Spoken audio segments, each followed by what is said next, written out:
Carnaval 2000. A Globo News mostrando tudo o que acontece no último Carnaval do Milênio. Durante a programação e nos telejornais, flashes ao vivo do Carnaval de Rua que esquenta as capitais.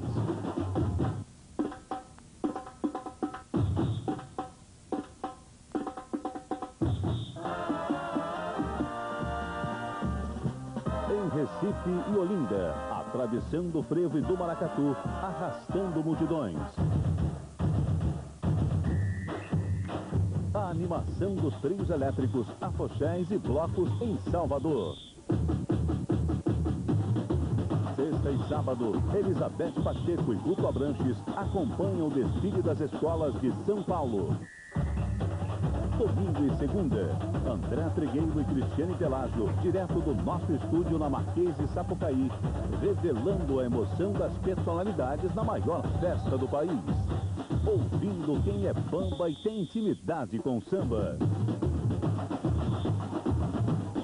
O agito da avenida, a folia na arquibancada, os bastidores das escolas, com Gioconda Brasil e Sérgio Aguiar. Na quarta, flashes da apuração de São Paulo e do Rio de Janeiro. E a grande comemoração que vai sacudir as quadras. A Festa das Campeãs. Carnaval 2000, na Globo News.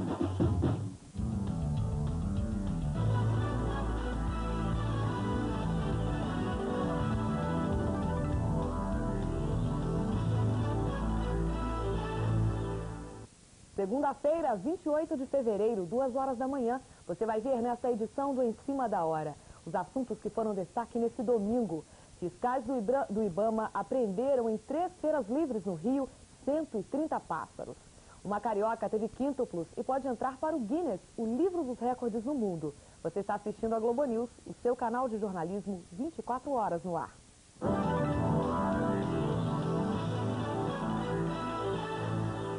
Um avião da Transbrasil derrapou no momento da aterrissagem no aeroporto Salgado Filho, em Porto Alegre. 20 pessoas ficaram feridas sem gravidade. 14 foram atendidas no posto do aeroporto e 6 removidas para um hospital da cidade. No momento do pouso, chovia forte na capital gaúcha. O avião saiu de São Paulo às 9 da noite deste domingo. Ao pousar, o piloto perdeu o controle da aeronave e acabou caindo numa vala entre 2 pistas. Por causa do acidente, o aeroporto foi fechado para pousos e decolagens. Os voos que iriam para Porto Alegre foram cancelados. Os 6 passageiros que tentaram pular do avião logo após o acidente tiveram ferimentos leves e passam bem. Uma mulher de 76 anos foi presa em flagrante transportando cocaína no Aeroporto Internacional do Rio. Iselina de Miranda Santa Clara é portuguesa e tentava embarcar para Lisboa com 2 malas cheias de cocaína. Ela foi levada para a Polícia Federal.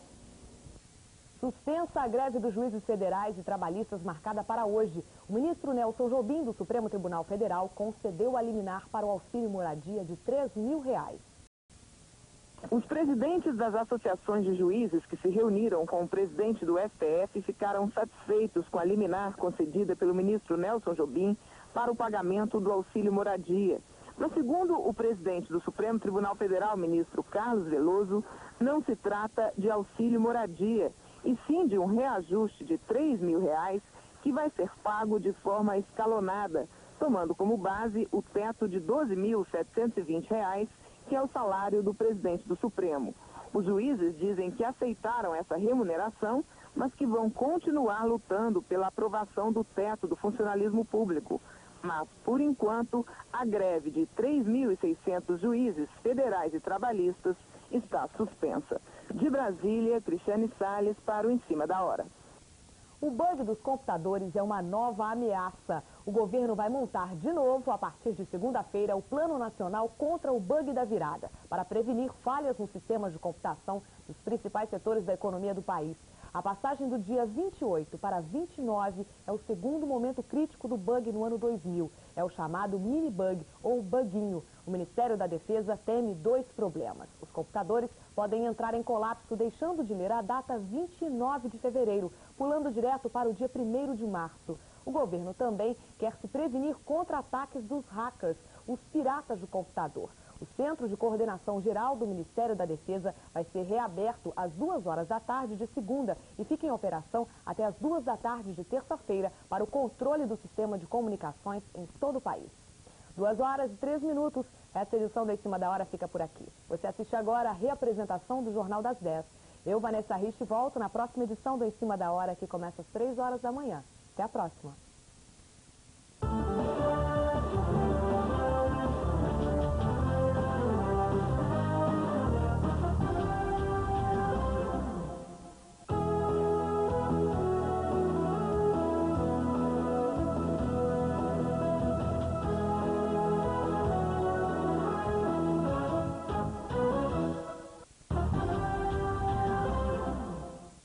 Jornal das 10.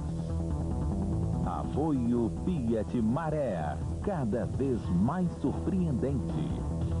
iCard Unibanco Mastercard, o primeiro cartão virtual do mundo. América Online, tão fácil, não é à toa que é a maior do mundo. E Intelig, para Interurbano Nacional, Disque 023. Fiat Maré, o único com motor 5 cilindros e 20 válvulas, o único com motor turbo de série, o carro do ano 99. Fiat Maré, o único carro brasileiro com airbag lateral. Fiat Maré, cada vez mais surpreendente.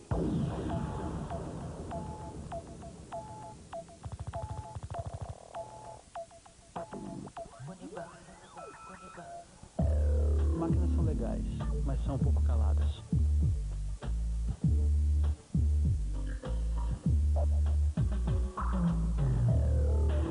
Experimentei muita coisa nos anos 80, inclusive banco por telefone.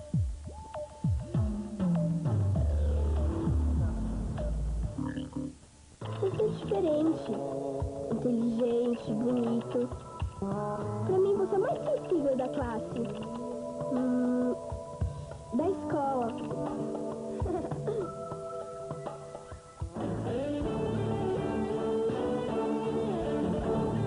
América Online, o jeito mais rápido e mais legal de fazer amigos. São mais de 40 milhões de pessoas em todo o mundo. América Online. Olá, você está online.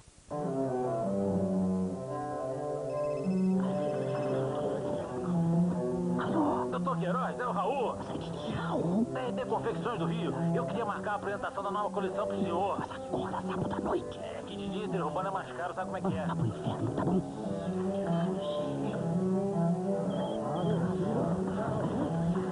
Quer um jeito novo de economizar nos interurbanos nacionais? Disque Intelig 23 e economize no horário comercial.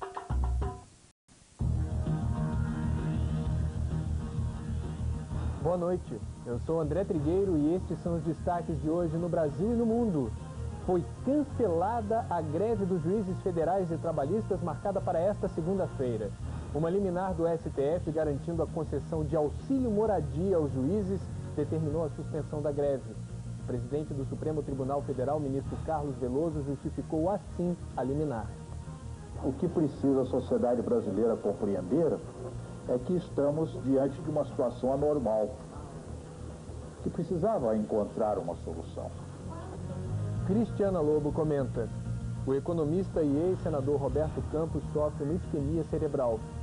Ele está internado na UTI de uma clínica no Rio de Janeiro. O estado de saúde dele inspira cuidado.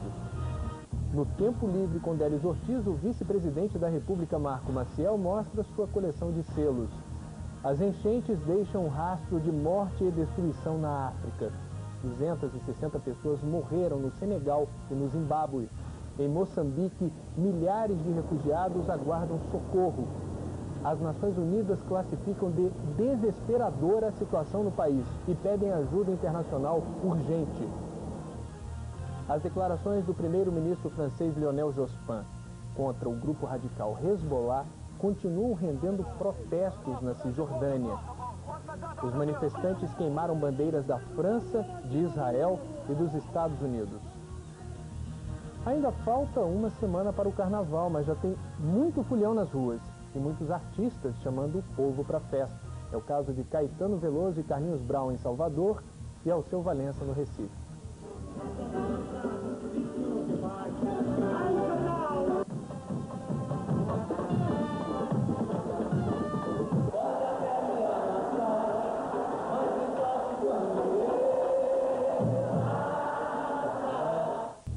Domingo, 27 de fevereiro, o Jornal das 10 está entrando no ar.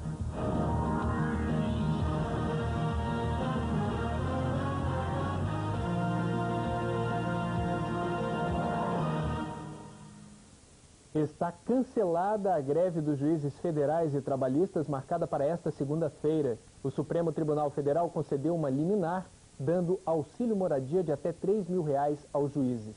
Mas a reivindicação deles não para por aí. Os juízes insistem em aumentar o teto salarial. Foi um dia de muita negociação no Supremo Tribunal Federal. No fim da tarde, a liminar do ministro Nelson Jobim para o pagamento do auxílio moradia, o mesmo que os parlamentares recebem, levou ao STF presidentes de associações de juízes e de tribunais superiores. A decisão foi anunciada pelo próprio presidente do Supremo. O pagamento do auxílio vai ser escalonado.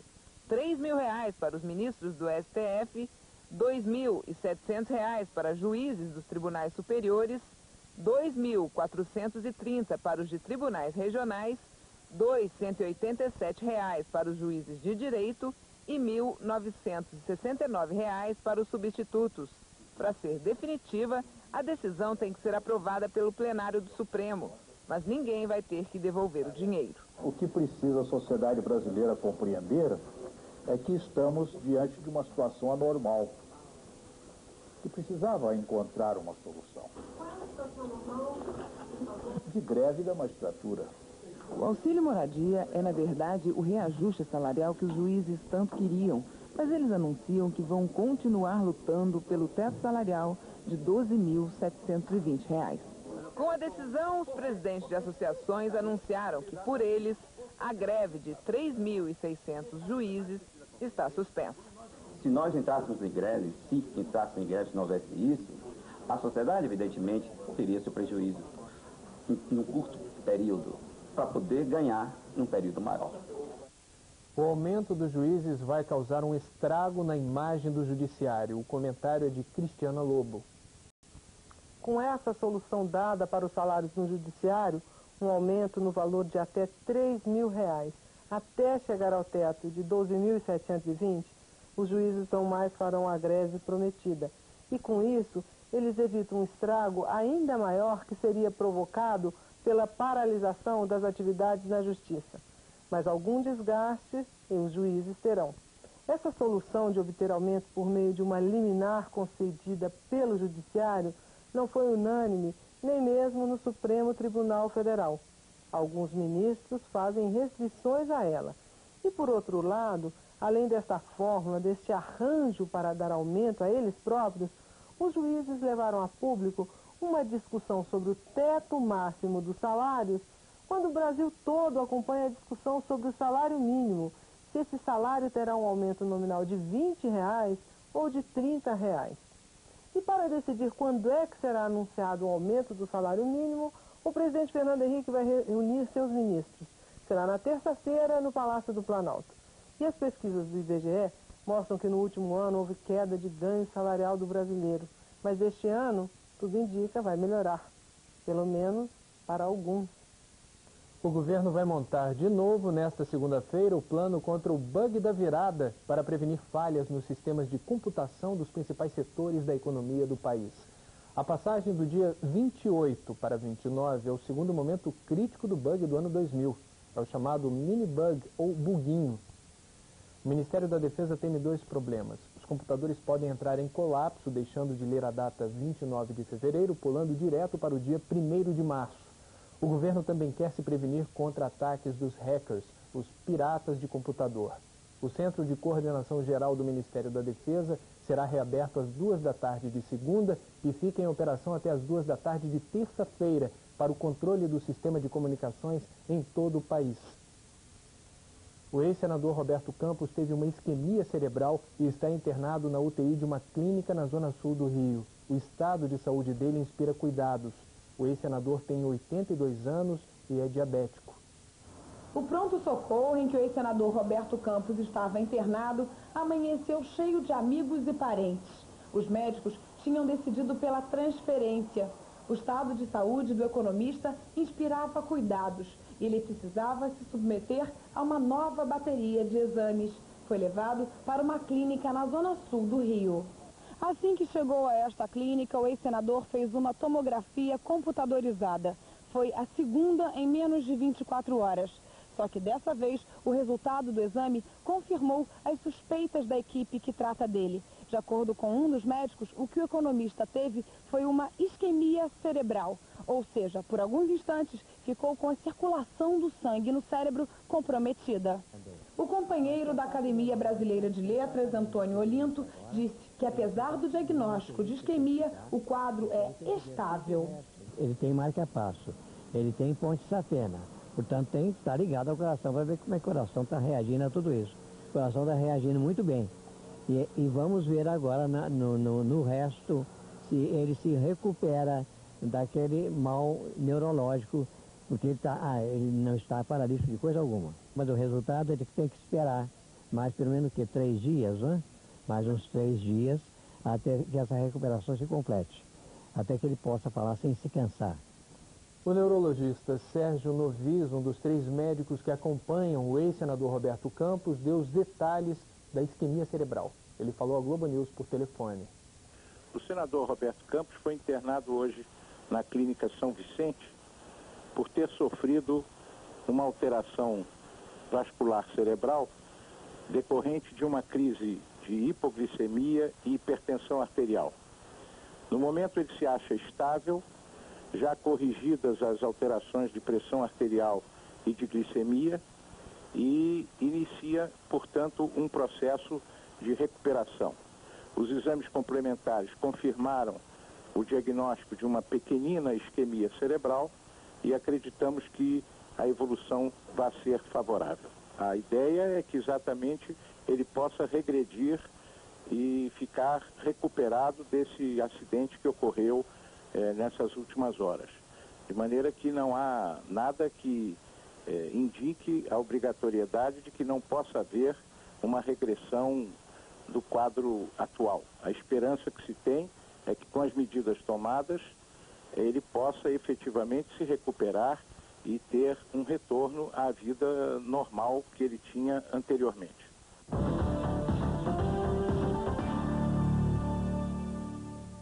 Palestinos voltam a protestar contra o primeiro-ministro francês Lionel Jospin.